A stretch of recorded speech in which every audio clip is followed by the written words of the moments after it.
8 senior cups.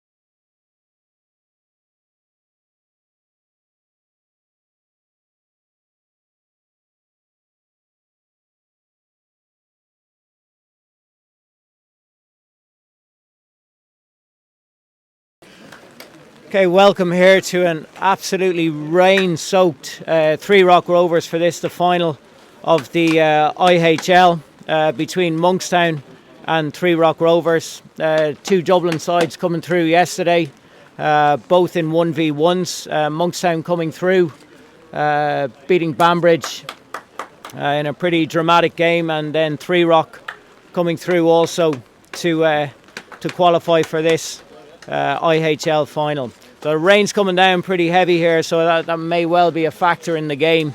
Players may be slipping and sliding, but there'll be no problems pulling out corners anyway. How do you see this one playing out, Dave?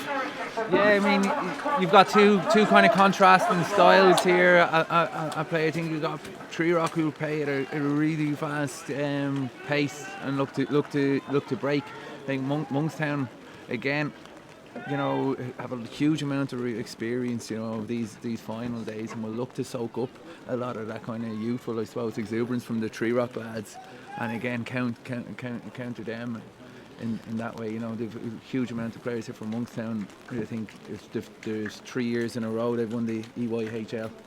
They gave it up last year, but just looking out there now, there must be 7-8 guys there who've been here and done it before. Yeah, for sure. I think for me again today, the key area is going to be that midfield battle. I think you've got two very contrasting sets of midfield players. I think midfield in Monkstown, Stephen Cole, Jason Lynch, Carl Smith primarily in there.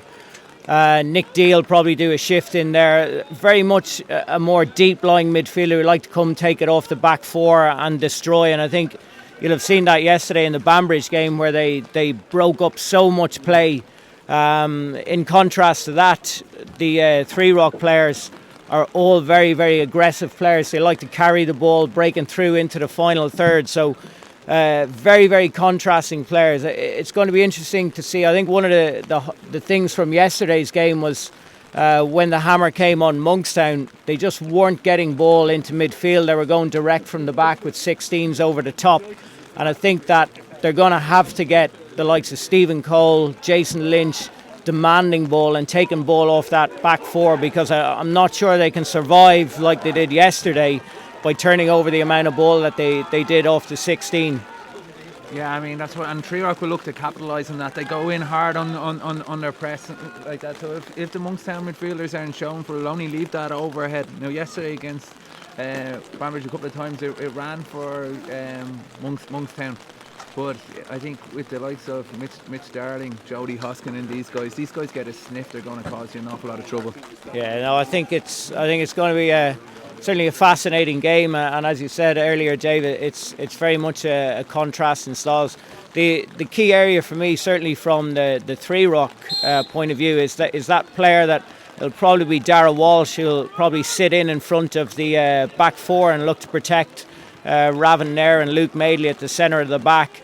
And again, I think instinctively, he's a lovely player, but instinctively he likes to get forward, and he's going to have to be very, very disciplined in just sitting in that pocket, because the likes of Lee Cole coming through from left back, he's got that little 45 pass where he can just hit the D, and I think Dara's going to have to be very, very disciplined and actually just sitting in that pocket. Lovely early turnover here from Jeff Cole, and Mark Samuels tackling back hard.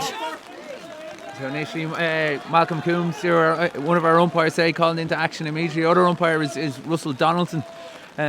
Two guys I think might be Malcolm's first final, so they'll hope to get off to an assertive start as well.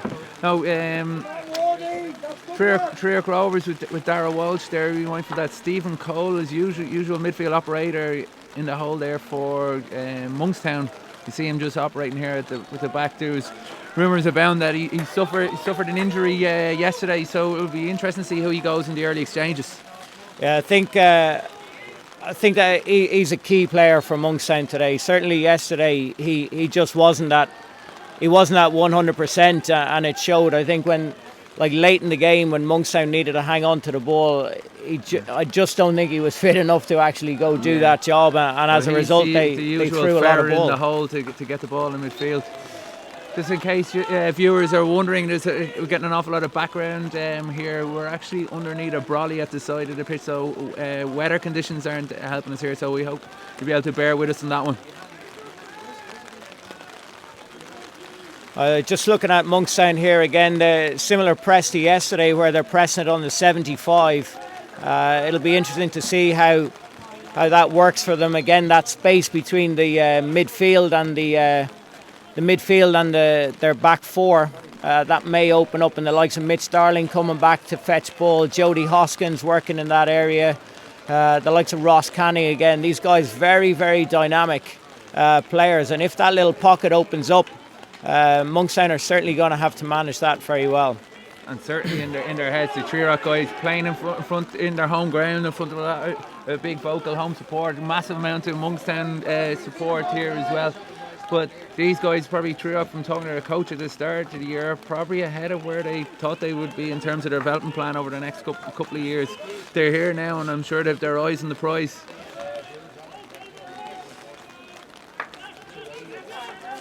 You can see already patient defence here from Monkstown. Raven driven with a great little ball into Jody Hoskins. Fitzy's out to clear. Experience like that in a goalkeeper. Fitzy, I mean, you'll know him even from the schools. Fitzy's been on the scene a long time now. His experience yesterday was invaluable in those things. The goalkeepers will have a big role to play. In fact, you've coached the two goalkeepers. Yeah, both of them have actually come through Andrews, and you could say, one is, Fitzy has been number two to Dave Hart for a good number of years, and patiently racked up his caps. Jamie Carr is the young pretender coming through, and he's in Fitzy's absence this year due to that shoulder injury which he suffered before he went to Rio actually, and the operation that he had after. Jamie stepped into that number two role, so Jamie's actually in Three Rock because he couldn't get ahead of Fitzy into the Monkstown team. So he's certainly carved out a very nice job for himself here in Three Rock in this young, exciting team, and he's emerged as a real leader among that young group. But patient build up here. It's good to see Monkstown actually, getting the ball through a couple of phases, hanging on to the ball as opposed to going over the top and direct here. Certainly a contrast to where they were in the second and third quarter yesterday in the game against Banbridge. Yeah, I think both teams kind of sizing each other out. Monkstown here is just resisting that urge to go long, all right, and have the patient build up. Here's Keith Kenning on the ball, but this has got a guard against Darragh Walsh. Wasn't too far away from that one. I think it's key.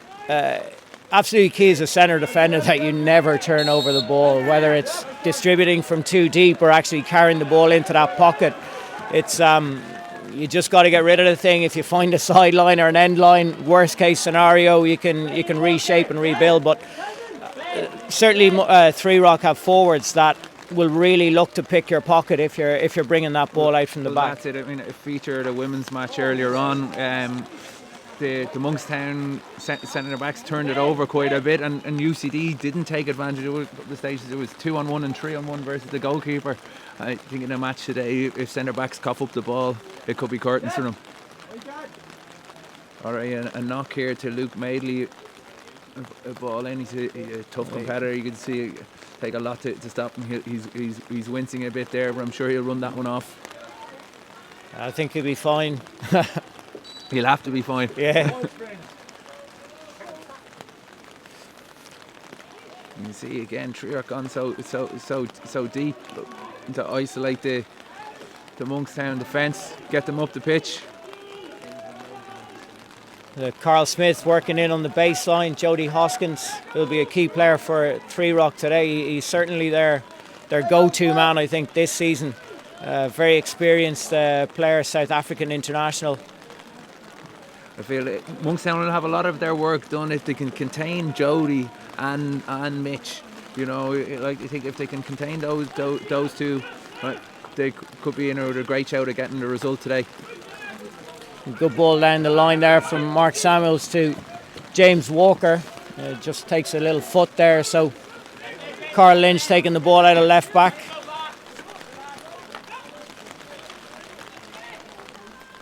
Harry Morris looking to press.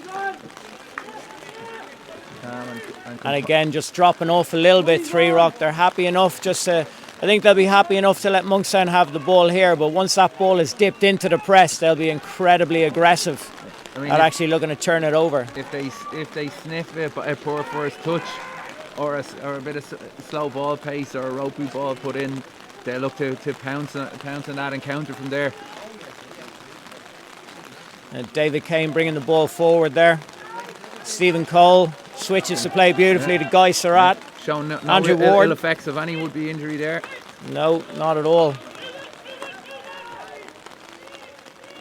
It's good to see Monkstown actually keeping hold of the game today, keeping hold of the ball today, and looking to move it around. Certainly in contrast to what they did yesterday. Kyle Good here looking to break into the circle. David Carson on the baseline, looking for a corner. He's looking for a corner on 2 counts there. I think he was looking for a foot, and then he's claiming that Luke Mailey might have put that ball over the baseline deliberately, which usually could result in a corner. Umpire Donaldson waves the appeals away.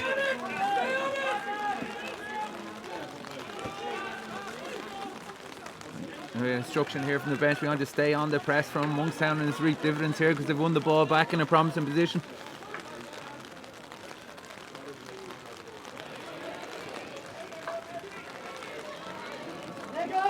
Long hopeful ball there from the back, hoping to pick out Harry Morris. Just with regard to the Three Rock, they certainly break very fast. You will have seen them coaching Railway this year, Dave. Their midfielders break fast, and they're superb at carrying the ball at angles to allow players then to get ahead of the ball. They generate height very well. Each other, and they're able to change the angular attack while going at pace, which you know is something that's very difficult to defend against. Also quite good in 1v1 situations mentioned already. Mitch and Jody Hoskins, who generally, if they beat a player, they're looking to feed it to the next guy, which is the crucial thing, get value out of their attack. These figures, Carl Smith on the ball, charging down the right hand side. To check back in. Well taken by Ross Canning. We're seeing a bit of afters and verbals here, I think, between Harry Morris and Carl Smith. Of course, all these players would know each other very well. They've been playing Three Rock against Monkstown games probably since the age of under 8. So yeah, and you know, you can bring that to schools level. You know, in many of the finals days in schools, a fair amount of these players who are playing against each other or even on the same team. I think for certain, like there's a good number of Ross Canning here taking the ball into the 25. Yeah, he'll be just disappointed his first touch wasn't good enough there to keep the flow of the attack going. And they're being recountered here. There's Guy Surratt I see there. He might have missed a chunk of the Monkstown season. They're already a very good and promising young player. Yeah, no, he's a very, very talented player, Guy Surratt. He's hefty tackle. Referees have had enough. Absolutely, Malcolm Coon's looking to lay the law down. A 2-man tackle with guys coming in and swinging sticks. Anxious I think this is a sort of situation Three Rock will look to generate with Mitch. There's that Mitch Darling bringing the ball forward there, and there's that change of angle just to allow the likes of Conor Empey and Harry Morris just to get ahead of the ball. But Mitch Darling will certainly be a huge player for Three Rock today, and they'll be looking to get him on the ball as much as possible with his pace. Sort of player that will kind of start wide, but first opportunity he gets will look to cut inside, which eliminates a line and causes causes a lot of trouble on the inside. Well, what you see, he does that exactly, and what allows him to is he's unbelievable balance with the ball. He'll be able to shift off either leg effortlessly, and obviously such close skills with the ball in hand. Not much Kane could do with that one. A bobbler down the line. He didn't want to take a touch on that. There's Jason Litch has entered the phrase on the ball now. Is he a tricky operator? Can carry the ball, and he's manoeuvring his way out of it through the Rovers player, but ultimately gets caught on the ball.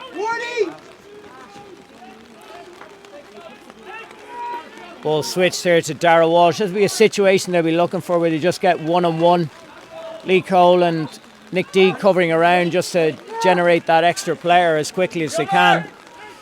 And Sam Hyland picks out Lee Cole. Now switch to Kyle Good. Bringing the ball forward here. They're appealing for something. They've stopped playing. They'd be well advised to keep playing. Yeah, I mean, one of I'm sure Niall Denham's points in his pre-match talk would have been about discipline and playing the whistle. There was 3 or 4 that gave up on that one there. It's a lovely little jink inside from Ben Walker there, and a beautiful ball from Lee Cole, picking out Andrew Ward, who caused a lot of damage yesterday. He won the first corner, which led to the stroke ultimately, and set up the second goal as well with a break. So he does a lot of work. That he's harshly adjudged there as obstructing. Yeah, and Andy Ward, you know, I remember him scoring. He's a great goal scorer, very intelligent player. Goes out the post up. I think he's very unfortunate there not to get a free in.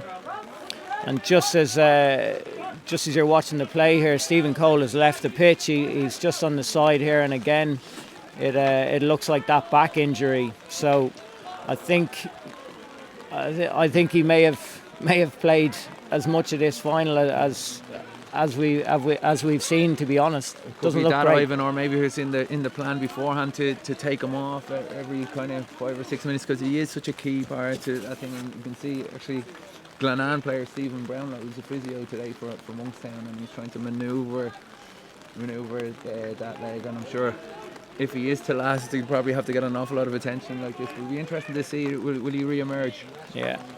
If he's not going to be on the pitch, they're going to have to get somebody to pop into that deep pocket again, just to protect that back four and to just dictate play. Yeah. I see Jason Lynch dropping into that hole there now. It's a bit of a wild one. Just catches that and hoops it out over the sideline. That's well defended by Lee Cole. Crabs it out. Another very low Jason Lynch, allowing him to take up a big space. I think certainly with Jason Lynch dropping into that pocket, like we've seen him, like he's got fantastic hands, and yesterday he did a great job in protecting the back four. But once he gets the ball, I think he's going to have to take it and just move it a little bit quicker than he normally does. That's always the balance. You want your team to retain possession, not to make any silly passes and give it away cheaply. But when there's an attacking opportunity on, you want to get it to your players up front. Stephen Cole coming back in there for Guy Surratt, so it's good to see that he's going to continue playing a part here. Good early ball forward to his brother Jeff. Just a little mistrap. Yeah, I'd say they've kind of the Monkstown. I put their strategy in place to Stephen Cole from early on, that we were very disciplined about giving him a rest because the last thing I want to do is to aggravate that back, because if it does become aggravated, as you said, that'll be the end of his day. Again, a feature of the Monkstown press here is that gap that's emerging between the midfield and the back four. Three Rock leaving their forwards very high and looking to just drop the ball in for the likes of Mitch and Kevin Mullins coming back. Kevin Mullins, a player who moved to Three Rock this year from Clontarf. You would have had quite a knowledge of him through Mount Temple, Dave. Kevin's a very talented player, a great goal scorer. I think before he came to Rovers, he scored 40 goals last year for Clontarf. He's come into and adapted very, very well, and I think he scored in the region of 10 goals this year for Rovers, and he got a cracker early on. He's just after scoring here again, right on cue. great instinct from Mullins there on the back post. I think it was Hoskins. Hoskins who got the reverse stick crash ball across. Might have been going in anyway, but Mullins wasn't leaving it to chance. Got a lovely deflection into the roof of the net. Superb piece of work there. Ben Walker with the long corner and just picking out Hoskins. He just rolled his man onto that reverse, and then, like all good strikers, you just wait on the back post. But I think again, a key thing within that goal was actually the fact that Hoskins played that ball across the goal on the deck. Because if you can do that, your striker is going to go in there all the time. If you're putting that ball in the air, he's less reluctant to go in there at that angle. Well, that's it. It's the trust thing. That hockey ball can cause an awful lot of damage, and I'm sure that's something that Rovers have worked on hugely. And Mullins would have had the trust in Jody Hoskins to get that across the goal. Oftentimes you see a guy going to reverse that side and he puts it by the near post. It can be the most infuriating thing for a forward if you're hanging there unmarked on the back post. Mullins there unmarked managed to get the touch in. Monkstown will be quite disappointed with their defence in that one because they know that that's in Jody's game, and that would have to be taken out. As he said, they run in, Raven there steps over the ball, gives away a corner. There's a bit of afters here again. Tensions are high, Ivan. No, there's a lot of afters here between the players. There's Ross or Connor Mark Samuels may be involved there.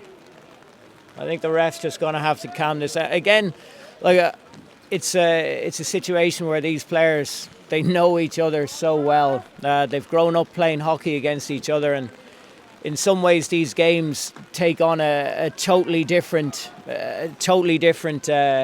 kind of guise in that, you know, players sometimes get involved in a subplot where it becomes a one-on-one with you and another player, and you kind of lose track that you're actually playing the bigger picture. So well, that's it. You know, it can be a bigger posturing if you're good at that side, and you want to wind up your opposite number as long as you're in control.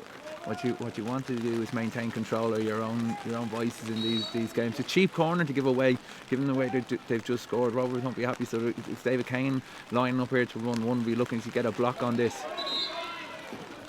Oh, there's been a line break by a Monkstown player. I thought it was a Rovers player who, if it was, they'd have to go down to 3 players on the line. There's now Jeff Cole was the guy who broke the line, and he's been sent back to the halfway line. I think interesting little battle here as well. Lee Cole and Jamie Carr would have come up through Andrews, and Jamie would have been facing Lee Cole's drag, so he'll know. These ones are interesting ones between goalkeepers, especially the early corners. It's well defended. There. Not a clean trap. Lee won't be happy. There's a flicker there. I don't know if it was a bad push out or poor trap. It's going to be a free out. Kevin Mullins not giving David Cole 5 metres to take down the ball safely.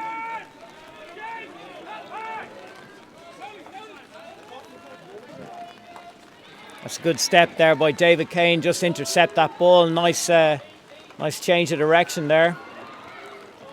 You can see Monkstown there realising there was only very matter of seconds left in the quarter, starting going for the crash ball, and something on the Rovers pitch. It does tend to be a more bobbly pitch and lends itself to those crash balls.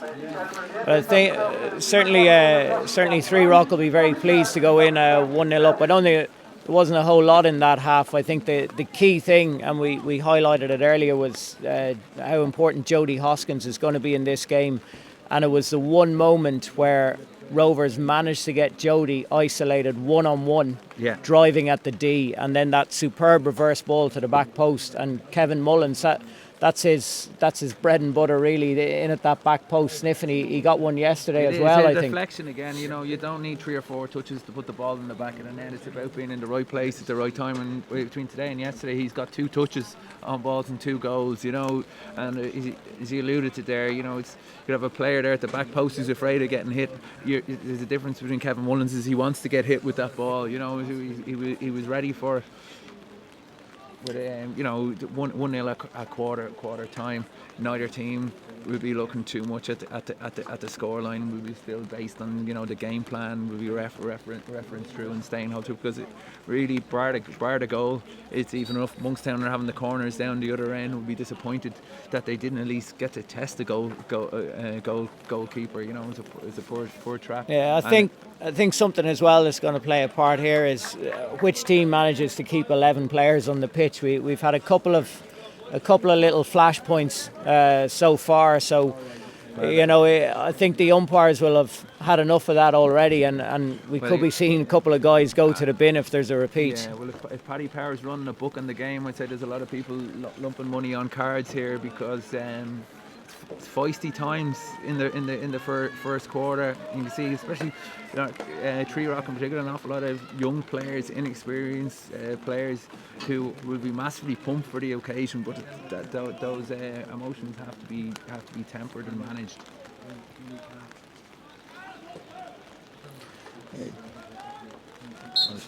Tree Rock again to get us underway for an area to be easily dealt with by Carl Smith.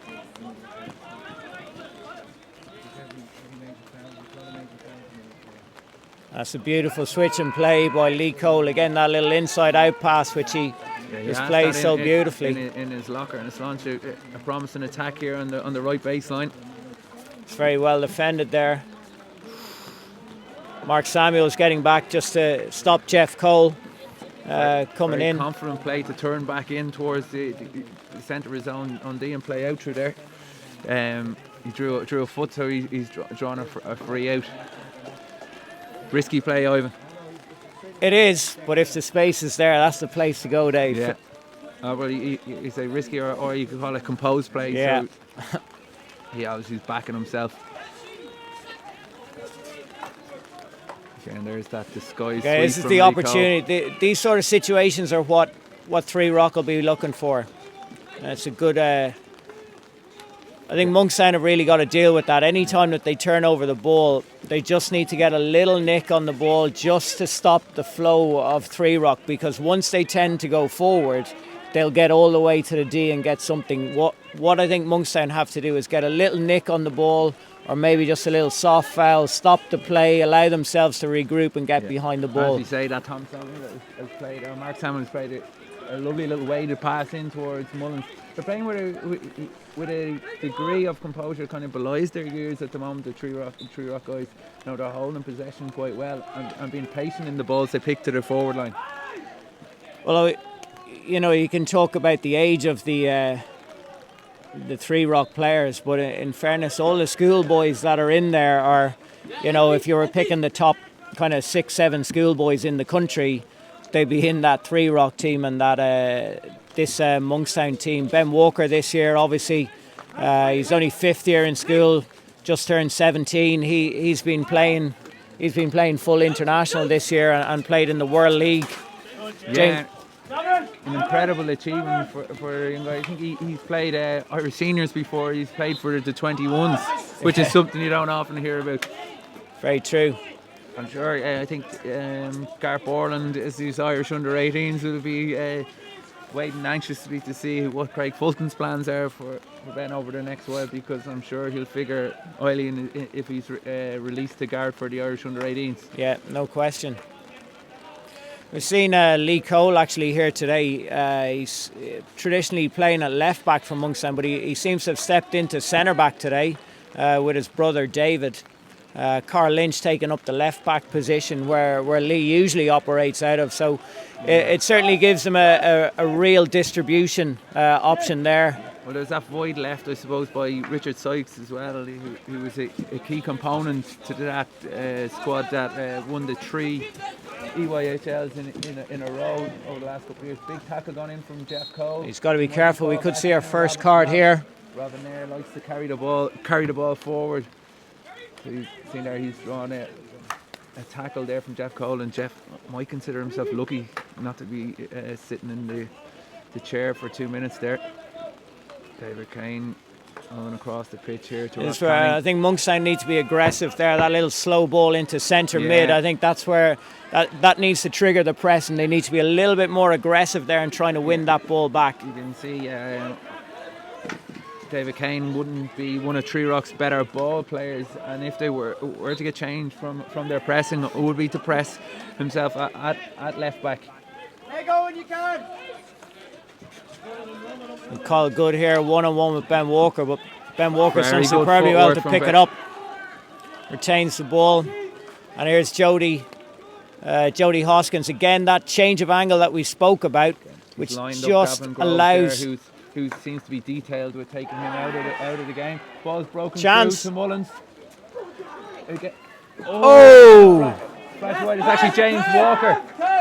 There's himself and Mitch Darling were lining up, having a decision which one of them was going to have a go by Fitzy. Fitzy's saved the initial one, and the rebound from Walker is just flashed wide on the back post.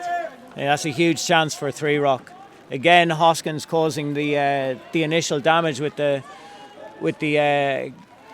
turnover in midfield.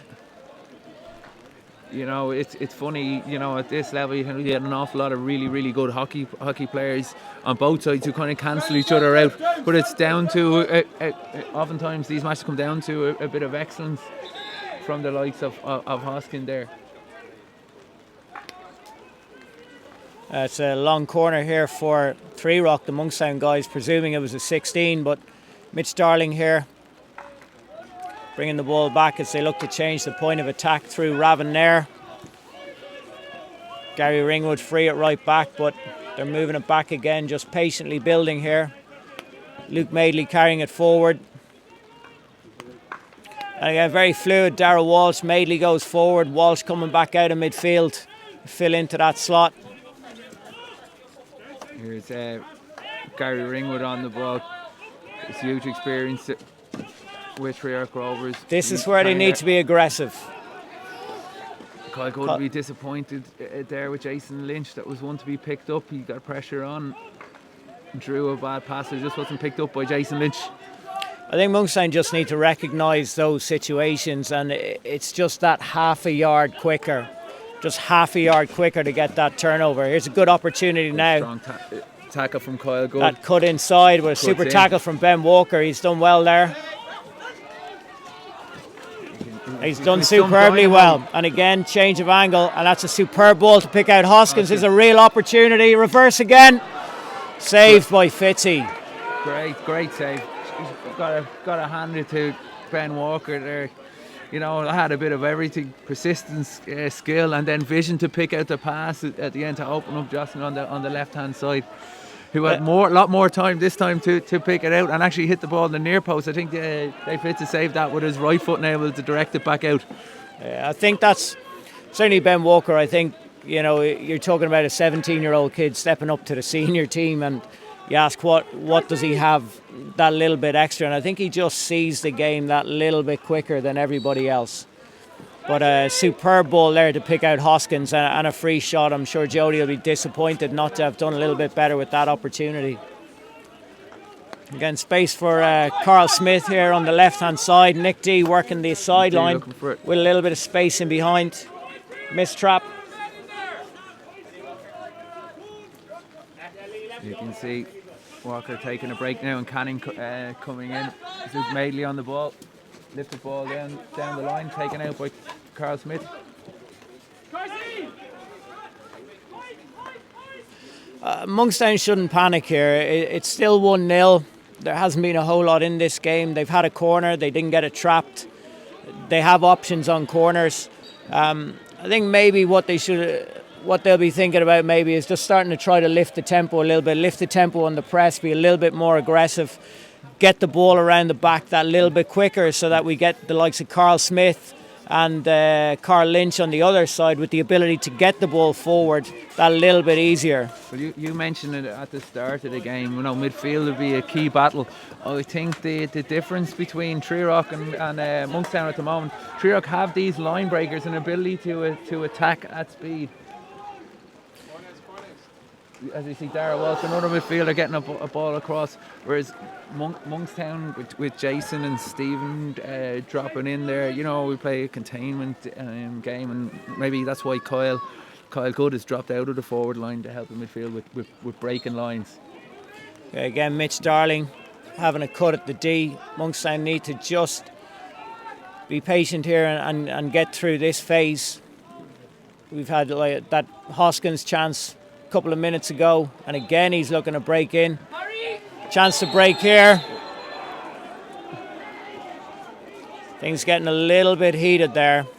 Yeah, it looked like Harry Morris could be in trouble there, but in fairness to him, I think Carl dribbled the ball in his direction. He couldn't get out of his road, so to kind of draw a card, but the umpire Donaldson say just retake. Yeah, again, as you say, I think the difference at the moment really has been the midfield battle. That Three Rock just have that little bit more creativity in that area, and as we said earlier, the angles that they carry the ball at when they move forward, it keeps changing the point of attack, and it's very, very difficult. If you're carrying in a straight line, it's quite easy for defence just to step up. But once they carry at those angles, it was a notable part of their game for the past number of years now. Joe Brennan a number of years ago, you know, when he had success here, Irish Senior Cup semi-final, and getting to the latter stages of this competition, you know, the ability to attack at pace and change the lines. The pace in midfield is the telling factor here. When Three Rock are going, they're breaking lines at will. Monkstown are looking for more patterns to get forward. Be interesting to see with those two contrasting styles how it will pan out in the end. That ball just going harmlessly wide there. Again, the bench is here, second game of the weekend, so the bench will be key here. Again, that turnover, and here we go. There's a 3-on-1 on that side. They're going to get something into the D here for sure. Oh, well defended. Hoskins will be annoyed he didn't get the ball on the baseline. Mullins is looking to draw a foul. And Ross Canning doing very well again. Free shot. Fitzy stands up well. Very I don't think there's anything there, to be fair. No. That's a long corner. I think he was looking for the car park with the boot, not the end line. Yeah. Just skewed a bit. He just didn't do it very well, Dave.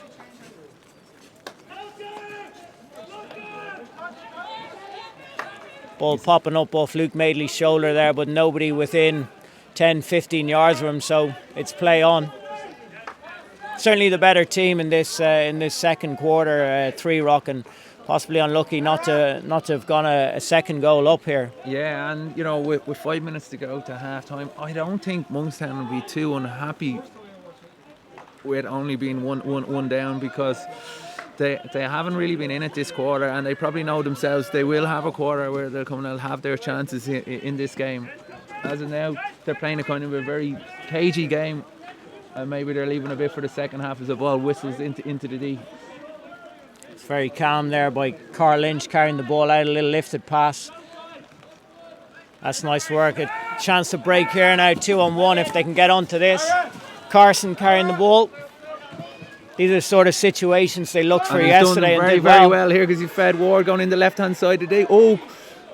Could be called for a stroke. Rebounds on the reverse stick to Jeff Cole. He's very, very disappointed. He didn't have minimum put it on target there. Certainly there was a little bit of stick on Andrew Ward's stick there, so possibly an appeal for a short corner, but Three Rock will be quite happy. Again, that was a feature of the game yesterday, with Monkstown breaking and just living on scraps, and that's in this situation they could easily be back 1-1. That's a super chance for Monkstown. You can see there Carson doing so well with meagre scraps on the ground, and managed to, with one hand to feed it through to the forward line. And Keith Kenning coming back into the back four again, which will probably mean Lee Cole going back to left back. Just needs to make sure he doesn't turn over this ball. Harry Morris pressing hard. Of Harry Morris causing Keith Kenning a bit of trouble. Comes out with a free hit. Okay, this is the opportunity now for Three Rock coming forward. This is exactly what Monkstown don't need. And Carl Lynch doing superbly well there. He's done superbly well there. That sort of turnover is the ball that Monkstown need to avoid with a 3 Rock player bursting through, eliminating a line, and just creating 2v1 opportunities all over the place. Yeah, those crossfield ones, when they're intercepted, if you don't score, you really feel it in the second half because your whole team has to make a beeline, a heavy sprint back, in the hope that the attack can be held up, as it was in that case very well by Carl Lynch. Carl MP will be disappointed because they had overloads all over the place in that one. There's Raven there bringing the ball forward.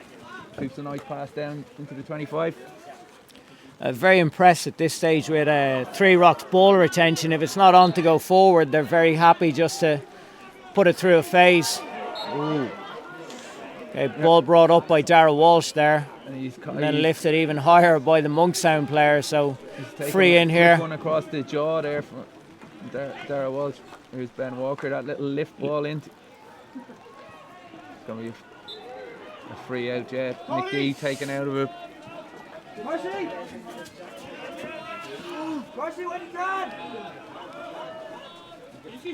3 Rock will be looking, if they can, realising that they're on top here, will be looking to go get that second goal just coming up to half time. 2 minutes, just over 2 minutes left. Sam Hyland on the ball here. A great turnover again by Mitch Darling, and again changing the angle. He's got a 2-on-1 with Harry Morris. MP looking back post. 3 Rock attack on very. They just do that. Their movement is superb. They change the channel. They change the point of attack. So as a defender, if you're setting up to defend as a right back, suddenly they've changed the point of attack, and now you're becoming the help player. And it's very, very difficult to defend that. And again, the movement of the forwards ahead of the ball is creating those opportunities to feed the ball through. If that one's just a little bit more accurate, I think they've got Mitch Darling in on the far side. That's it. Their ability to switch the angle of play again. Their balls swung out to Darrell. I actually thought on that occasion they attacked a bit narrow because they had the 2 players in the D where they really needed a player getting to the baseline on the right hand side to make that pitch a bit bigger to get in behind the Monkstown defence. Yeah, certainly with Monkstown, with like the likes of Dave Cole coming into this game, carrying a little bit of an injury. Stephen Cole carrying an injury. Davy Carson carrying injury. I think legs are going to be a big factor here, and 3 Rock certainly coming into this weekend. I think we're the only side with a totally clean bill of health, which is on a weekend like this. If you have all 16 players fully fit, I think that's a massive, massive thing in their advantage as this game ticks down. I'm sure one of the things, 3 Rock are well aware of huge strength and depth in numbers. So production line of young players coming through, 10 or 11 underage internationals in their ranks. So it's one thing they're not going to long for is legs. I think something there, just as Hoskins picked up the ball on the left-hand side there, it's a little bit of a feat. I think Monkstown are going to have to be very, very careful here in that if the attack is coming down the left side, a big pocket of space is opening up on the right-hand side. It's where Ben Walker picked that ball for Hoskins earlier.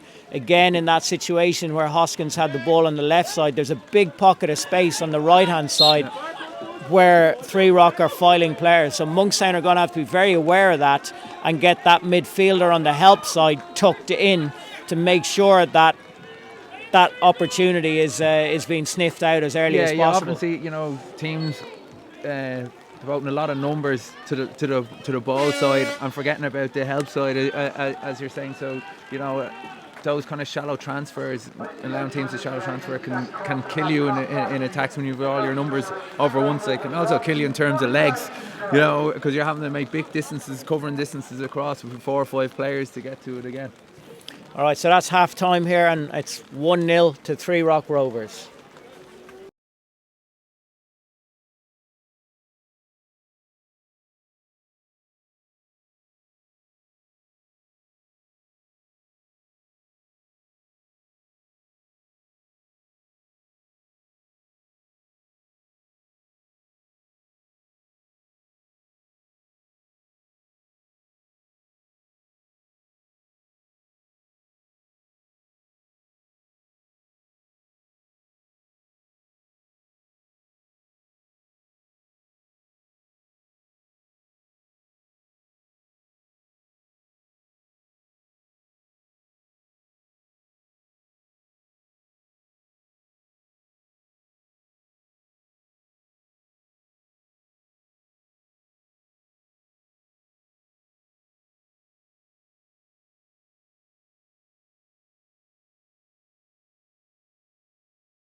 Welcome back here. The second half of this IHL final. Monkstown against Three Rock Rovers. Three Rock Rovers 1-0 up from the first half.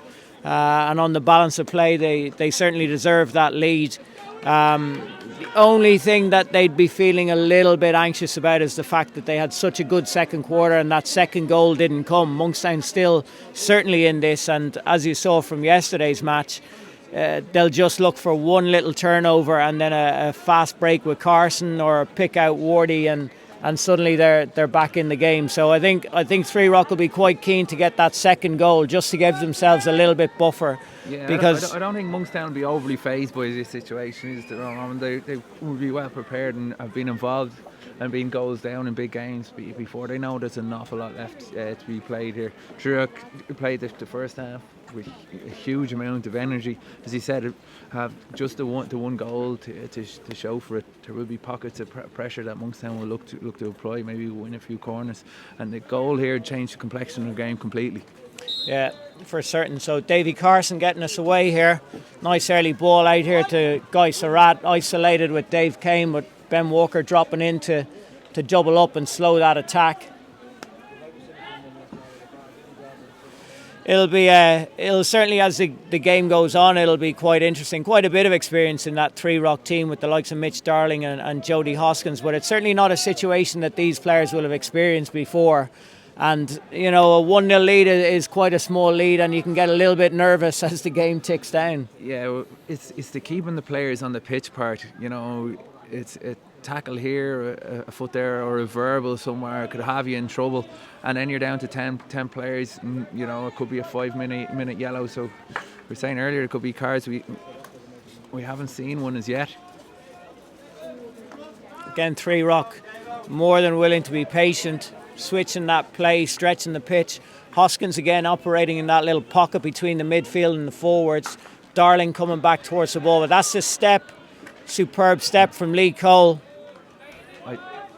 He'd do well to sniff that out. Again, Ben Walker doing a lot of tidying up there. He's had a good game so far. I think early doors there, Monkstown looking to get Ravin Nair on the ball. Ravin's an aggressive centre back in terms of he'll look to pick the challenging passes or carry the ball. He's looking to close off avenues to his other centre back, so to isolate Ravin on that right hand side.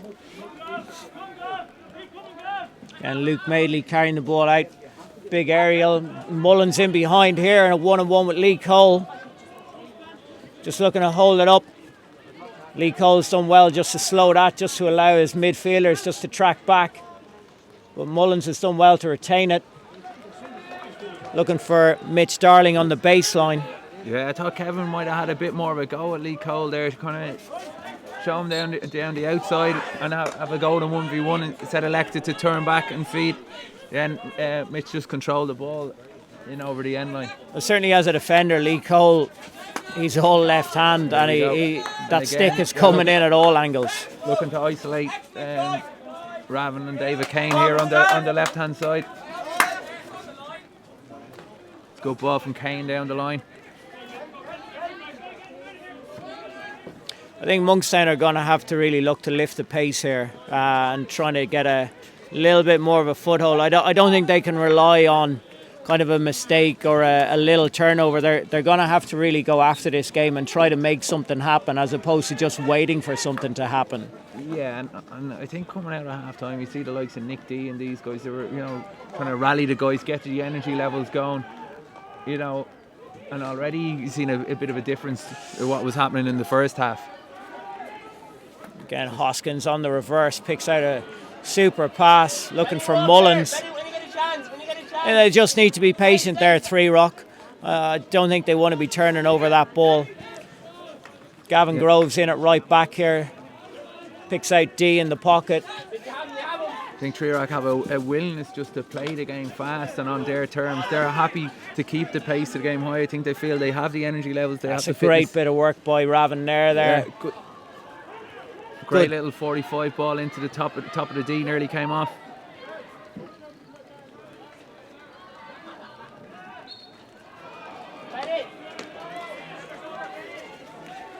again, you look at the numbers that Rovers have back here and the numbers that Monkstown are shoving up quick. It's all very slow. The 16 hits could be taken a little bit quicker, even though they don't need to be showing any panic now. I just think they need to put a bit more pace and energy into their game to match Rovers and say, listen, you're not going to have it all your own way when it comes to the energy and the pace stakes. We're going to hit you just as hard. As Mullins gets in around. Ooh, looking for a corner there. I thought it was a corner. It was right under referee or umpire Donaldson's eyes there. I mean, it seems to me that Dave Fitz pushed the ball with his stick onto one of the Monkstown defenders. But no corner given. Certainly Malcolm Coombs, he might have had the same view we had, but no communication to say it's a corner and we play on. I think one of the things that Monkstown need to switch up here is when they're playing the ball forward. But as Jody Costin's bursting in here, could go up if you get under. There's no one underneath that, so it's not dangerous. So it's play on. But as I was saying, the balls that are coming forward from the Monkstown defenders into that forward line are all for Monkstown forwards running straight back towards the ball. I think they need to get this sort of ball where they're 2 up here at the moment. Players are turned. Something, a corner. Big chance. A corner. A corner. It's Excellent a short movement corner there by Dave Carson. Actually, and into out move went to the near post, then checked back to the back post. He'd be unhappy. He's usually a great exponent to the reverse stick shot. Absolutely. I think he thought he had that one in the back of the net, but they've ended up with a corner.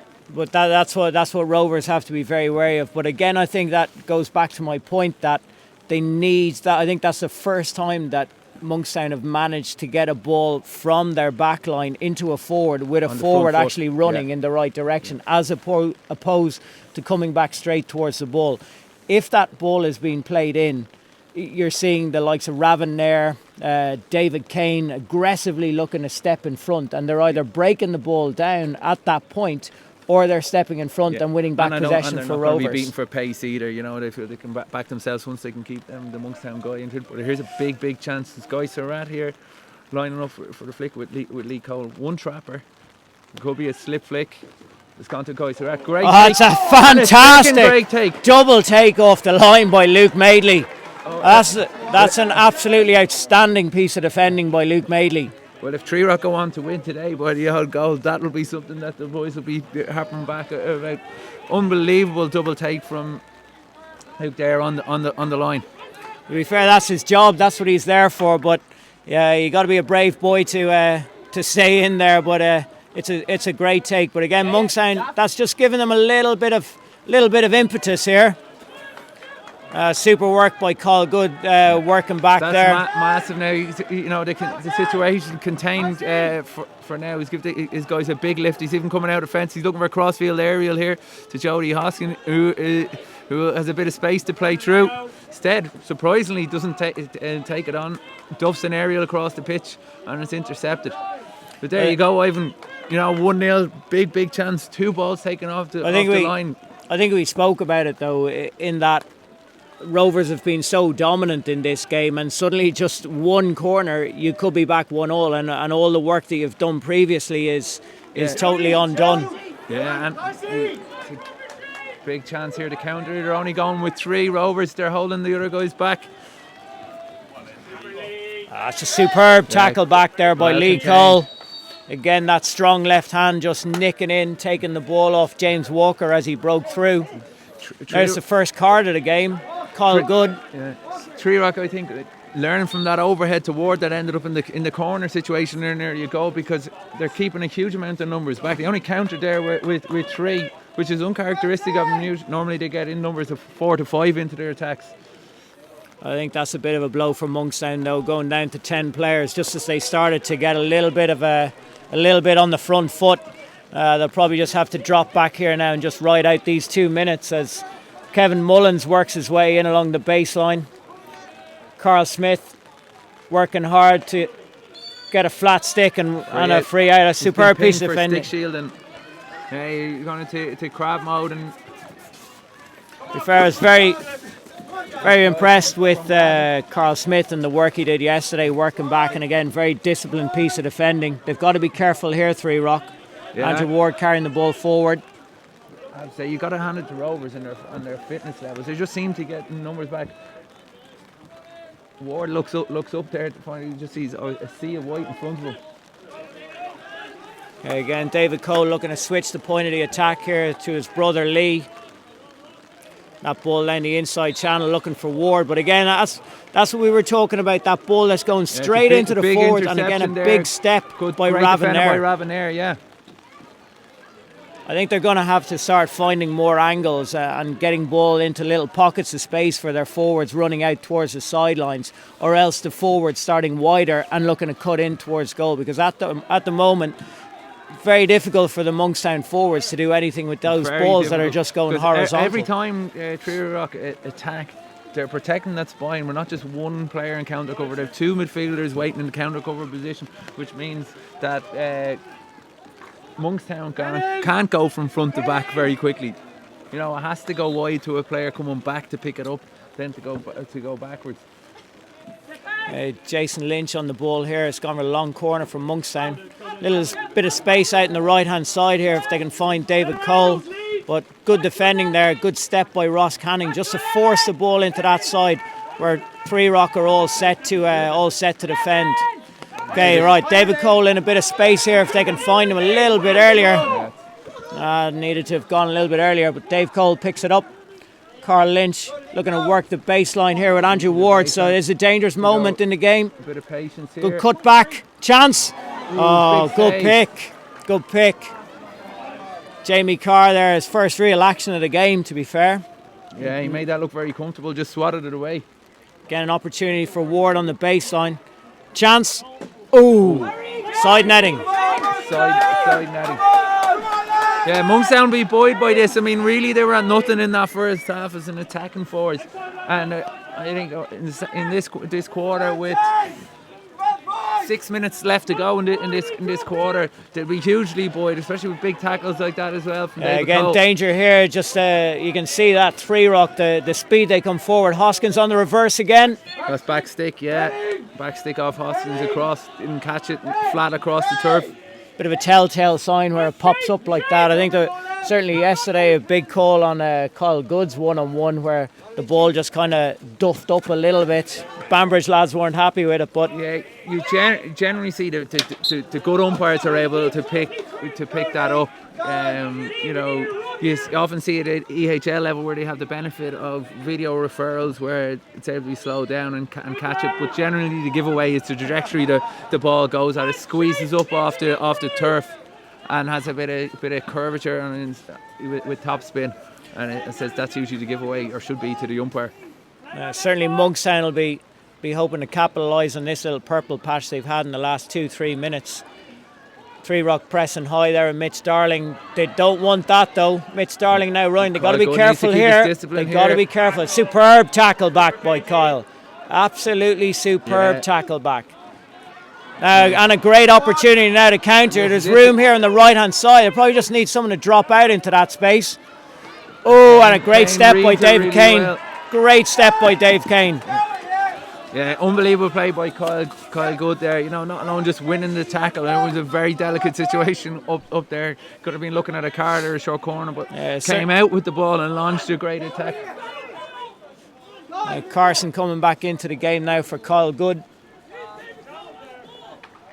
Certainly as the game goes on and we tick into the final quarter, I think we're going to get these double turnovers, counter attacks, space opening up.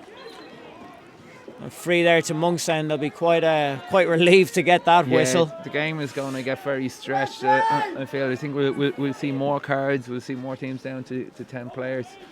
So it's going to be very important from both sides. They aim to keep all players on the pitch at all times. Andrew Ward certainly has had a big influence here in the last 2-3 minutes. A couple of breaks in on the baseline, and again just retaining the ball for his side there. He's a player who did a lot of damage yesterday. So I think anything in around, if they can get a bit of field position and maybe fizz a couple of balls in, he's the type of player who just gets those little nicks and touches. Yeah. Stephen Cole just dropping out. Again, Treerock. Aggressively defending, playing on the intercept. He's won himself a free here. Looking to calm play down. to slow things down. Anything that's coming forward from that Monkstown. This one to Rav to come forward. Anything coming forward from Monkstown. The Three Rock are competing for it. It looked like a stick shield there, not picked up.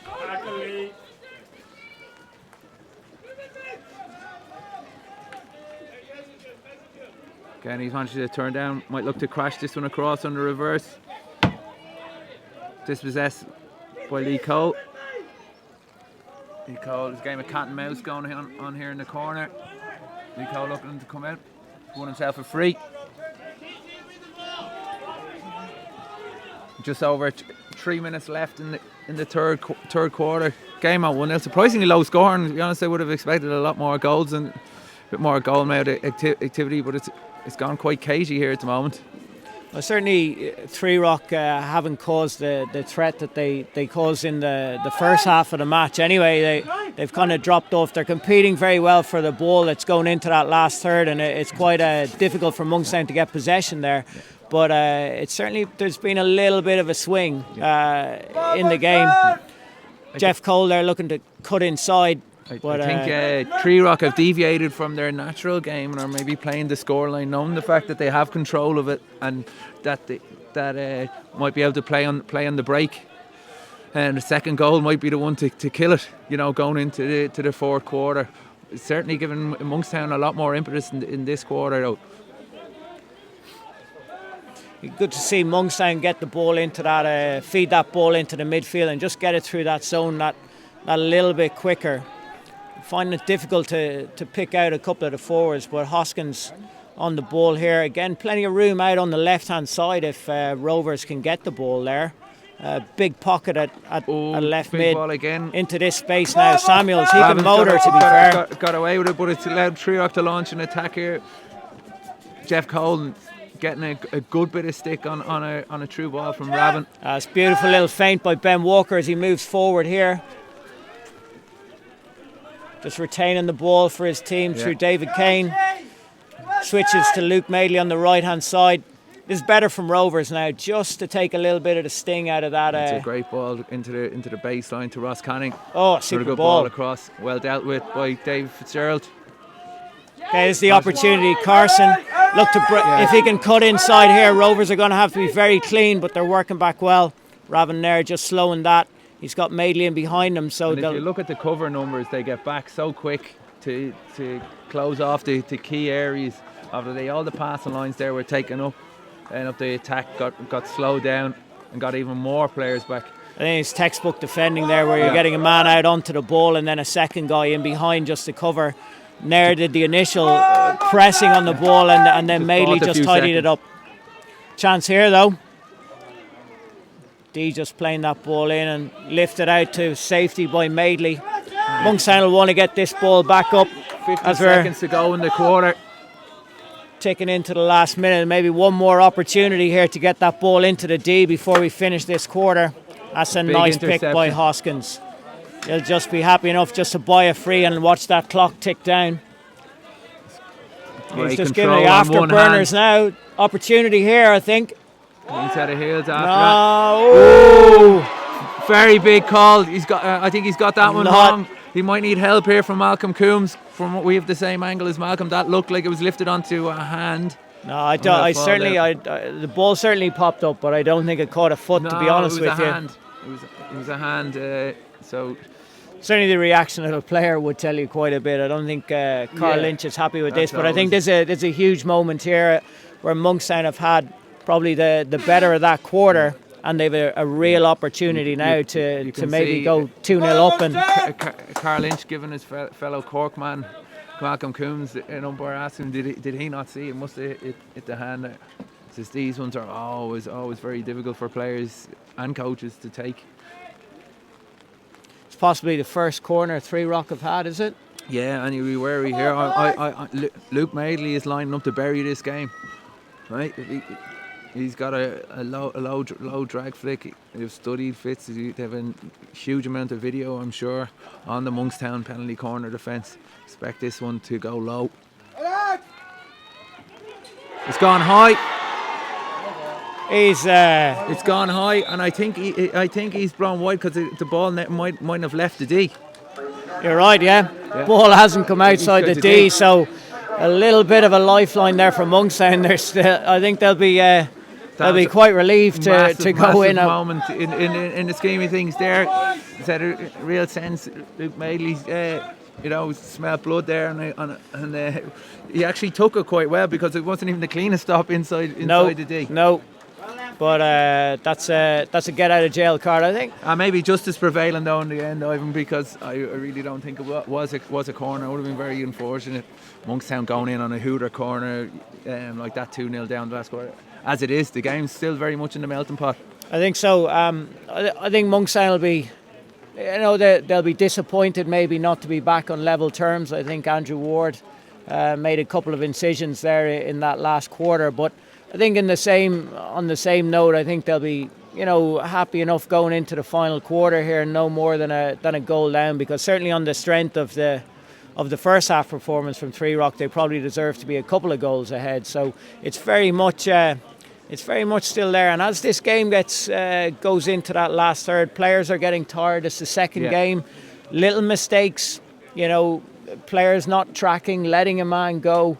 Also, there's a lot of youth in that Three Rock team. They haven't been in this situation before.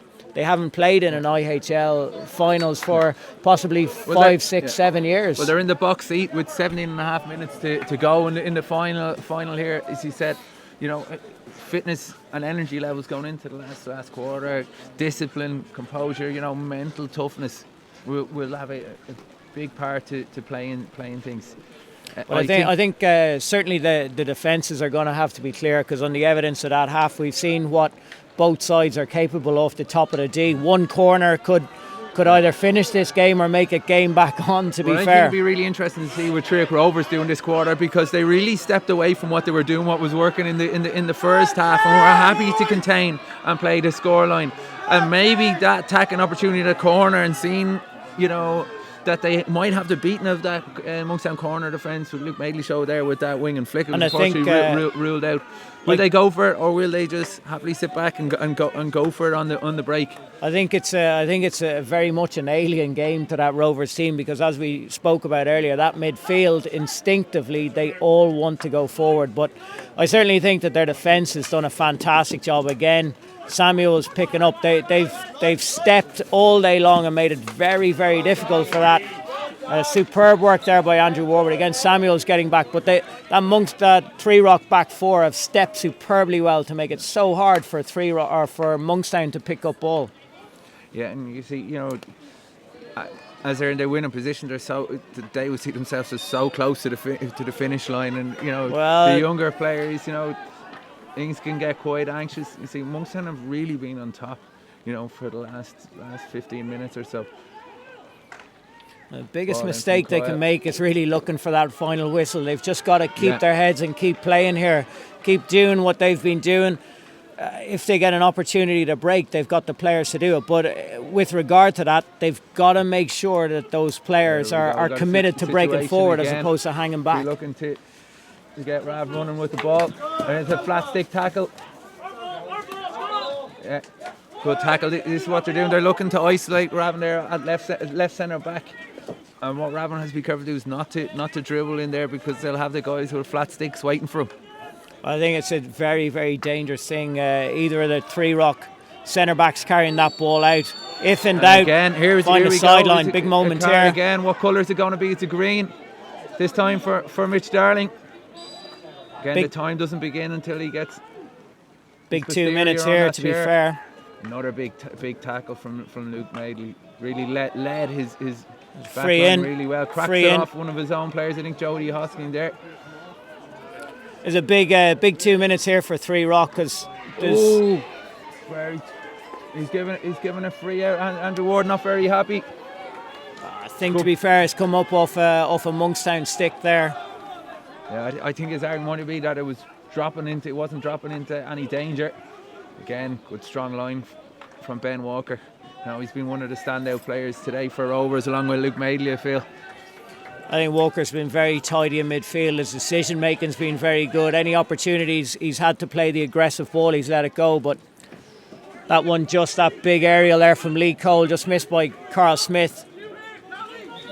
I think we'll see an aggressive press here from Monkstown if they can get this ball back as quickly as possible. Gets on it. To be disappointed with that press as well, because Darrell Walsh will come into the pocket and easily release the other side. A little bit too easy. Again, we spoke about it earlier where they just need to up the tempo of that press and not allow him to just take the ball, here we turn. go. Umpire's getting involved again. This time with Kyle Good.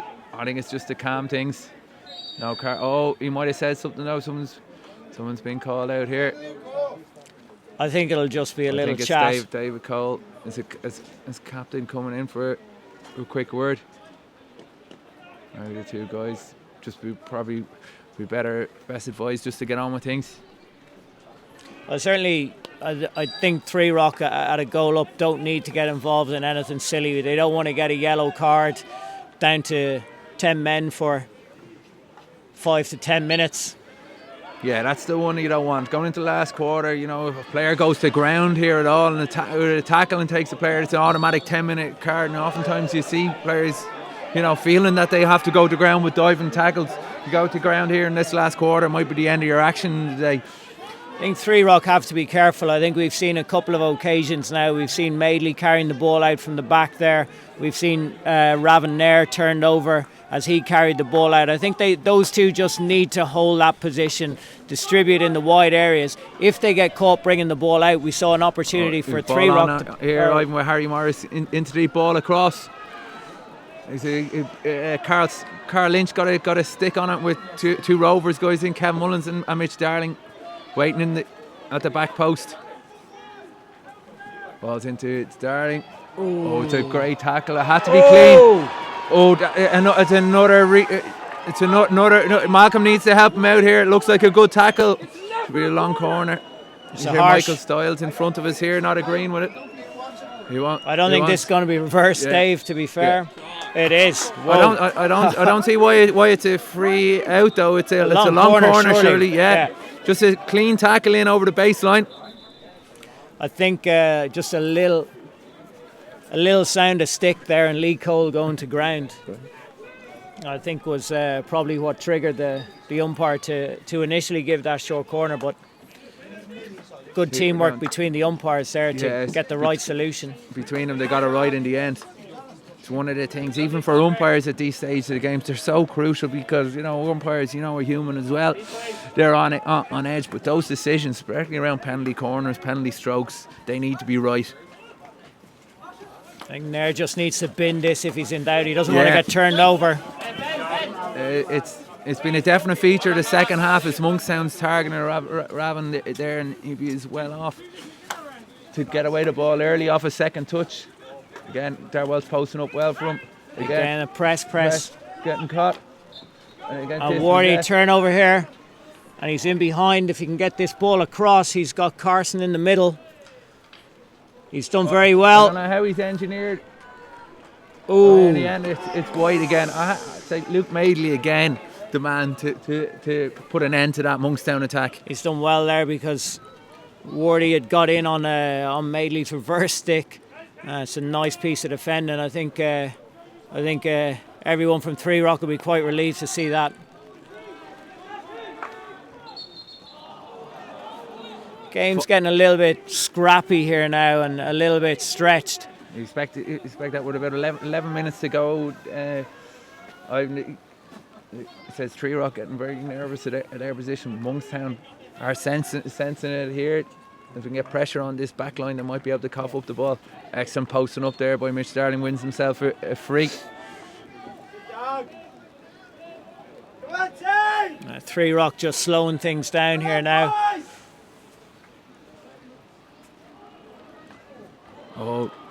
I think MP did superbly well there to keep that ball in play. Morris, ball flashed, and I think it's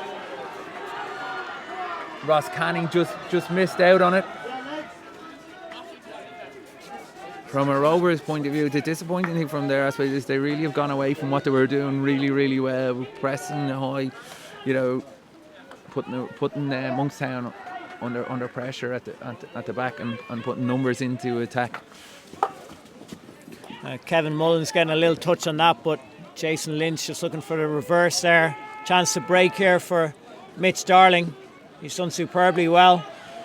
Monkstown Great backing pace. off. That's a great piece of skill. He's got a Unbelievable. 2-on-1 This is here. the big Great chance. opportunity. This could be it. This is a goal. It's a fantastic goal.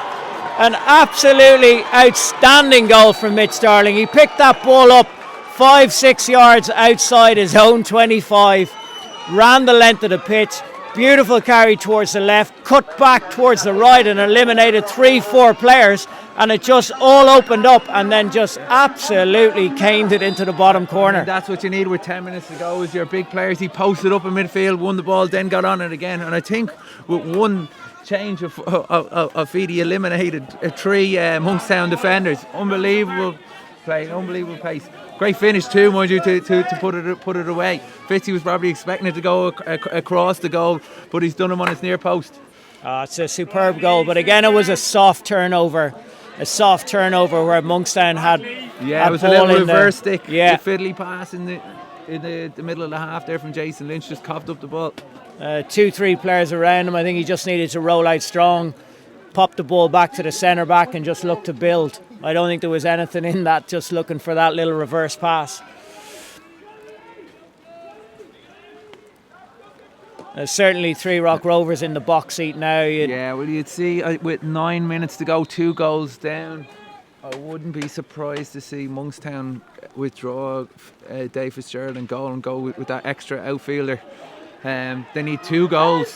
Usually teams will do it at 5 minutes to go, but they really need to wrestle control and get some field territory here. It's a lovely bit of skill there from Darragh Walsh, but he's a judge have lifted the ball up into the player. I think they're deeming it a bit too early. You never know. Monkstown can get a corner or get something back just with 2 goals down with 9 minutes to go. It's not looking good for them. I think we saw it in the game yesterday though with Banbridge and Monkstown. Like 4 minutes to go, Banbridge were 2 down. Yeah. Monkstown can just get some sort of possession here. I think 3 Rock just have to hold on to the ball, use Madeley, use Nair, low risk outletting, find the sidelines, balls over the top. Just take no risks. We're watching the energy levels of Hoskin here. He brought his player on a walk. I think it was Kyle Good. Huge energy. I think that's rested across. Oh, unlucky. Swing and a miss. It looked like a cold little foot there. Gary Ringwood in here claiming no advantage. I have to agree with him. Dave Kane. There. Dave Kane again. That's a big tackle. He doesn't let much by him. He's done a very solid job at left back. To be fair, for 3 Rock. Ruthless defender. Aerial ball forward from Lee Cole, and he's Raven there's missed. Wardy flashes one across. We need to get something from this attack. Wardy working the baseline again. Goes for a long corner. Go out to Carl Lynch here. Carl Lynch should have to go all the way back. This one might come across. I think this ball could be fizzed in. Wrist break again. And a great goal! It's David Carson. All on his own in the middle of the penalty spot. I see Gary Ringwood here, who's due to come on as a defender. Just 7 minutes left here, so to go. Game on. Back on again. I think certainly 3 Rock will be disappointed to concede that goal. 2 goals up with 7 minutes to go. Yeah, it had the buffer and it's gone now. It was an aerial take in the middle just before Raven there missed it and went to the baseline. Andrew Ward had 2 goals. The ball came back across from the long corner, and really, leaving a player of David Carson's quality unmarked like that, reflected goal. He's taken it very well.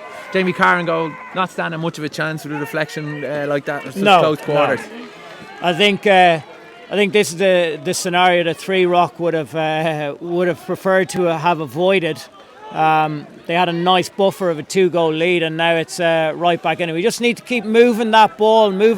If they can get the likes of Lee Cole into that area and then fizz a ball in, that ball bouncing in, slippy surface. Again, Dave Cole. Oh, here we go. Carson again. I thought he could have taken that they're appealing for a foot, but I think it's going to play on. I don't think there's a free out here. But again, we see big call. Hard to see for us from the numbers here. We're here at pit side. But Monkstown adamant that there's your corner there. But I think, again, we see Monkstown just getting good field position and just firing that ball hard into the D. They're asking questions of the Three Rock defence where they're going to have to make traps. You know, they could concede a little corner, a little missed trap, ball bouncing up. So I think that goal has rocked Three Rock because, you know, before that they would have been really in control. You know, even at 1-0 they were playing with a lot more control, and then they lost it. I think you're the going amount of space they gave David Cole, they're just backing off. You know, especially in a bouncy pitch like their home pitch. You know, well, you back off towards your own D and allow a guy to get his head up, and he picked Carson out again unmarked. I thought Carson could have taken it first time. So we head down into the last 5 minutes. I think you're going to see Monkstown just looking to get the ball up into that last third, and then the ball just going direct into the D. Any opportunity they have now. Yeah. You could see what Carson was trying to do. Like, he's going to try and draw a car and just slip it on that reverse stick. But I think it was time just to open up this shoulder. Big space opening up here for Dave Cole, but Ben Walker working hard across to block that. You can see Monkstown are sensing here. They're throwing the numbers forward, taking huge risks. Good ball forward there, looking and forcing Three Rock back. They're on with it quickly here. Wardy in on the baseline. 4 minutes to go. I don't see anybody lining up in Monkstown with a bigger. You see Gordon Watkins pointing up at Fitzy here. Are they going to withdraw their goalkeeper? Usually at this stage with a goal down with 3 minutes and 50 seconds. Well defended there by Gary Ringwood, bringing his 40 odd years of experience, just deflecting that ball away. Okay, chance here. He's actually dribbled that ball onto his own There's foot. a lot of space, and Dave Kane again with a huge interception. Yeah, he's picked that diagonal ball all day long. See Ross, ball into Kevin Mullins. Just unlucky to miscontrolled it out over the baseline. I think Three Rock need the likes of Dara Walsh now, Jody Hoskins. Being withdrawn from. They need Dara Walsh, Jody Hoskins. 3 minutes to go. Still no sign of Fitzy being withdrawn. To get hold of the ball, just to calm things down here for Three Rock. Here's Kevin Mullins pressing in numbers of one, just on his own.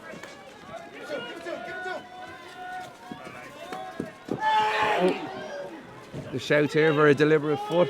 This stage from Dara Walsh. Jason Lynch needs to release this ball. That's a good ball looking for Wardy on Andrew Ward on the far side.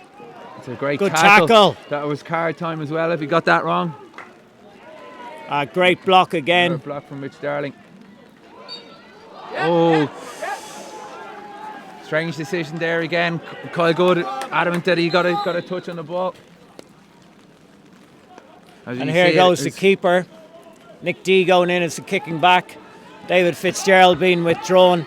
I think Three Rock need to try to slow this game down. It's just getting a little bit frantic. If they can get Dara Walsh on the ball. Time here is stopped while Fitzy makes his way off. 2.5 minutes, a little over 2.5 minutes left in the game.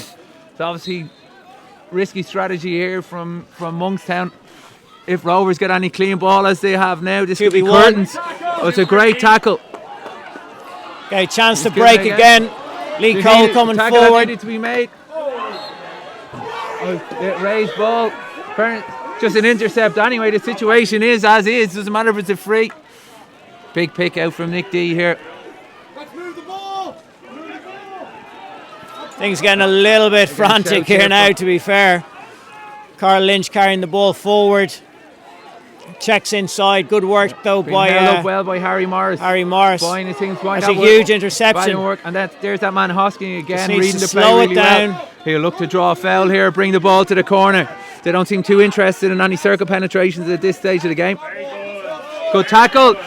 Let's play on. Hasn't won anything. And Darryl Walsh again. Popped it up straight away. Good tackle. Jody Hoskin this time wins a sideline for his team. I can't see this even going back around. He look to bring this right down the line. We're going to have a card here. Stephen Cole is going to walk. Getting a green card for not being 5 from the original free hit. 1 minute 20 on the clock now. Bad decision from Ross Canning there. You know, with 1 minute and 15 seconds. You don't need to be scoring a second goal. You already have your winner. You bring the ball to the corner. Yellow card. Probably a little bit of a stick shield there, possibly. But Jody Hoskins has gone to the bin. We're 10 players aside. Carl Smith bring this forward. Fizz it across. We're into the last minute here now. A great tackle. Mitch Darling, he scored the goal that's got his side 2-1 up, and a massive tackle there. I think you're going to see this go into the D from Nick D. Great chance to get that ball across. Could be looking for a corner. This could be it. Oh, Jamie Carr, great save. Stick in there. We have 30 seconds. 30 seconds on the clock. The ball has got to be moved and it's got to go in. They'll look to move this once. Ball in. That's the man you want on the ball, Lee Cole. This will be coming in. He'll be looking to work a corner. This ball's got to go far end. Over the end line, and this game is pretty much... I think that's a broken stick going flying across the pitch. Ross Canning, the most last 10 seconds. Time, loses his stick. Last 10 seconds. This ball needs to go in the D. That's it. Again. That's it. Out that it ended up with... Game over. Unbelievable scenes here as the Trick Rovers celebrate their win. Massively young side. You can see what it means to them. Monkstown far better second half. Quentin Treerock took their foot off the pedal. But I have to say, and the bands that play probably deserving winners. Yeah, I think Treerock probably deserved that. I think the difference really was that first half, and as we talked about that little bit of extra quality they had maybe going forward, those more aggressive midfielders. But I don't think you're going to see a better goal than that to actually win a game. That goal by Mitch Darling, picking the ball up 10 yards outside his own 25, running the length of the pitch and then burying it in the bottom corner. I think if any goal is going to win a national title. Absolutely, it's very fitting goal. A class act of a player. Really stood up when they came, posted up, won the ball, and then took it on himself to go and win the game. Well, certainly I think Monkstown look back on that, and they had opportunities to get back into that half, into that game. A great take by Luke Madeley, I think, was a huge point, picking the ball off the line, double save from Guy Surratt. I think with a minute, like about 30-40 seconds to go there, Jamie Carr's pulled off a good save there at the near post from Carson. But as you say, I think no doubt the trio had to do their bit of defending to win it. But all credit to them, they did it. I mean, it comes down, you have to have guys there like Luke's double save on the line, an absolutely key moment. And if you're looking around at players at a match, I have to say, Mr. Darney is the match winner, but Luke Madeley. Absolutely. Too far behind in terms of shoring up and defending so well. When it came down to shutting down the Monkstown attacks, it was invariably his presence that shut it down. I think when it comes to games like this, big games, Irish Senior Cup finals, IHL finals, you're really looking for your big players to step up, and in the shape of Hoskins, Mitch Darling, Luke Madeley, Jamie Carr, I think all those players were really to the fore for Three Rock today, and ultimately that was the difference between the teams. They just produced those little bit of quality when the opportunities arrived for them. Outstanding 2 goals really. And a young side, a very promising. This you feel is only the start of it for Trick Rovers. I mean, they'll go off to represent Irish hockey in the EHL now next year, and again another great experience for them, and one that they'll learn a huge amount from. Absolutely. I think the key thing for Rovers now really is to try to hang on to these players. There's about 5 schoolboys there in the shape of Walker, MP, Samuels, who are in that side. You've got Matthew Walker coming into it as well, Harry McMahon. So you're talking about 6 schoolboys. I think they need to really look to hang on to those players now. Oftentimes the colleges come calling. It's an interesting one is UCD. Lost their EYHL status this morning, to Cookstown, and if they'd retained it, you would probably have seen a number of these guys being offered scholarships and so on and taking up those offers. I think with the boon of EYHL hockey for next year, it's very hard one not to want to be involved in. Yeah, I think the fact that UCD have dropped into Division 1, they're certainly a far less attractive proposition for the likes of MP, Samuels, and these guys who will be leaving school this year. But I think also the opportunity to go play EHL will certainly keep them in Three Rock. But as you say, fantastically exciting team to watch, and I'm sure over the summer they'll probably add a player or two to that squad as well. They will, and they've got a great setup here in Trearc Rovers. Okay, I think that's where we leave it. Congratulations to Trearc Rovers, EYHL champions. Commiserations to Monkstown. Thanks to our sponsors, EYHL, for the continued support of the league. It's been a fantastic culmination of a quality season. It's only driving hockey standards in Ireland to be better and better. I've been David Bain. Thanks to Ivan Ovington here beside me. I hope you enjoyed the day. We certainly have enjoyed being under this umbrella, saving us from the conditions. Good luck. Glad to be dry. Yeah, exactly.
Champions Trophy at Rovers.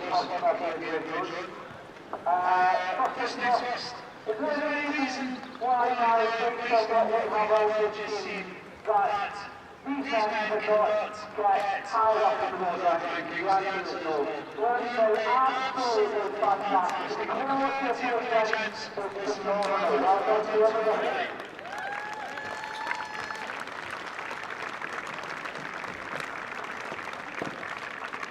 So, firstly, I'd like to invite our President, Albert Dennis, to say a few words. Good evening, ladies and gentlemen, and on behalf of Ireland, a very big congratulations to the team. It was a cracking final. Well done for the sportsmanship which you played today. Thank you.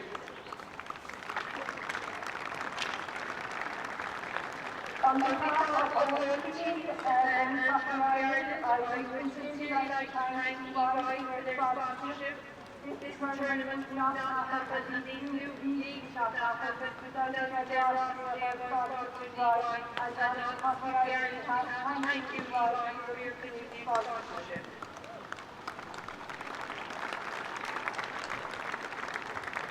Thanks to all the also to the it's not easy task, a lot of work to organize all of the games during the year. Thank you to Jamie Aiken for organizing all the young players and to Lynn Aiken for all the work that the technical training. I think that the more you know the great, now that the Europe, training and I wish you the best of luck with Europe. And I would like to take this opportunity to wish our boys our team all the best as the thinking were League 3 South Africa. And thank you all for accommodating the future board of Ireland and the team. Stay safe.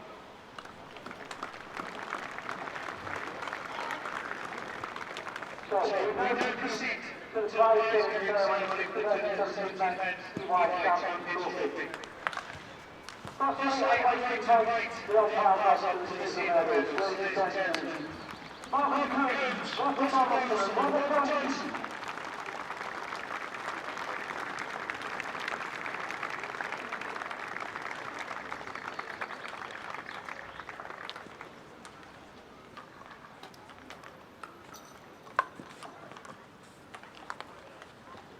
We're going to talk to children responsible for by the media. And again presented by Lieutenant Albert Dennis. And the question for children. David Christian Monkstown.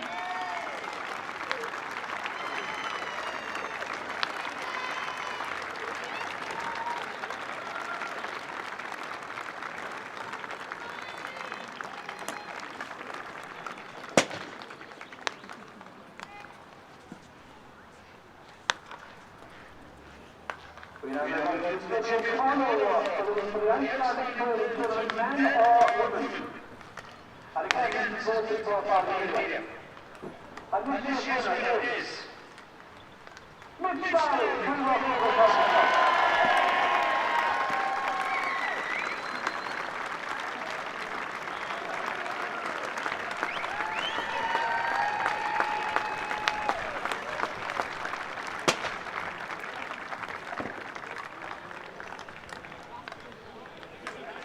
as I said, this should happen without a fantastic kind of sponsorship from the wife. I'd like to ask you to show your appreciation for the right now in part of South America.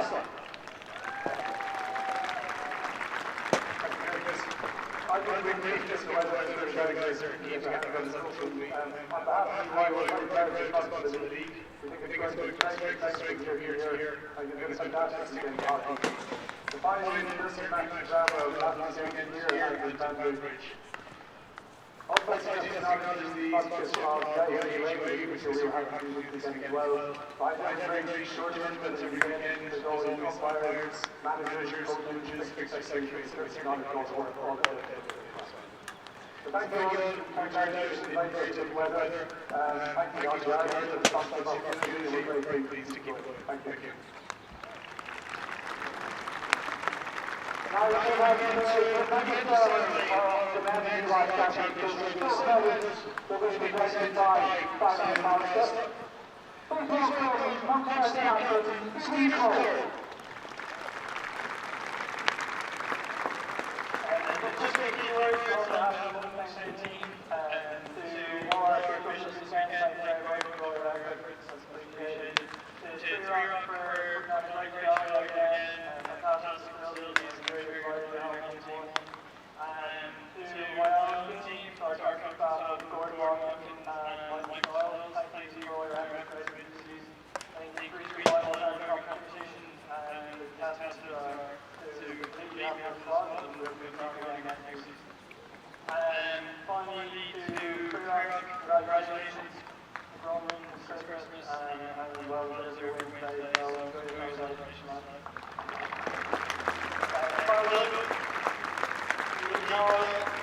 David Carroll, David Harrison, David Carroll, Sam Rose, Keith Canning, Carl Lynch, Timothy Lee, Mike McGuire, Rob Bird, David Lynch, Carl Smith, Andy Warren, Guy Pratt, Jeff Cole, Sam Island, Michael Giles, and Gordon Roberts.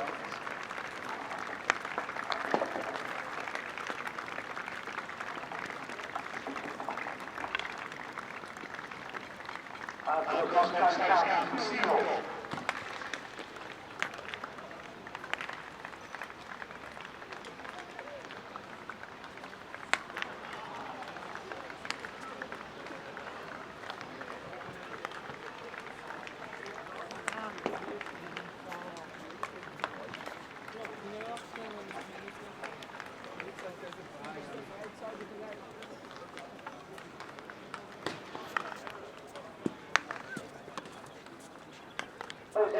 Just before, I'll keep you there a bit longer. Just before we move on, there's one thing we could mention, and I'm going to double check here how we mentioned it. Ladies and gentlemen, the cricket from last year, this is when they had done the Rovers, the match which is serving, Collins and the football season. Everything live, 2,200 official dishes, all goals, with an absolute fantastic.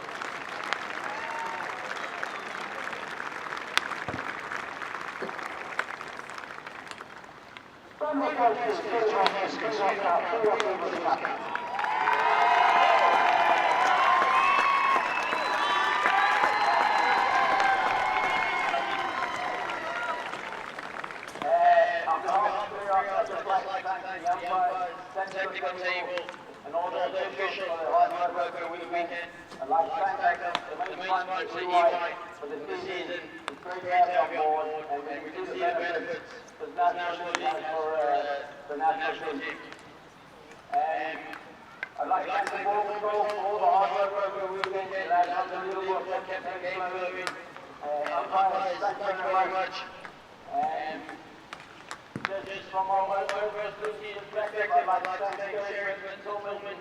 They were our social support for the movie.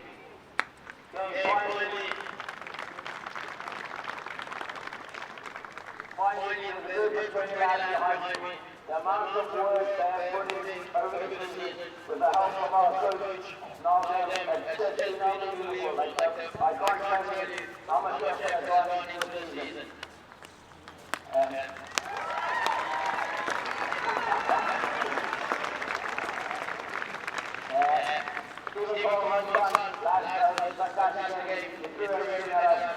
We got deep, managed to get in there, and I don't think we lost another 6 seconds, so perfect guys, great game.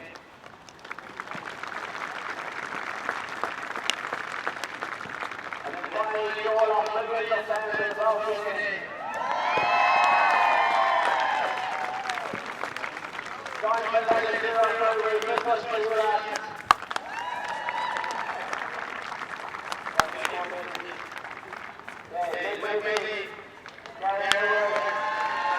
Hey,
This is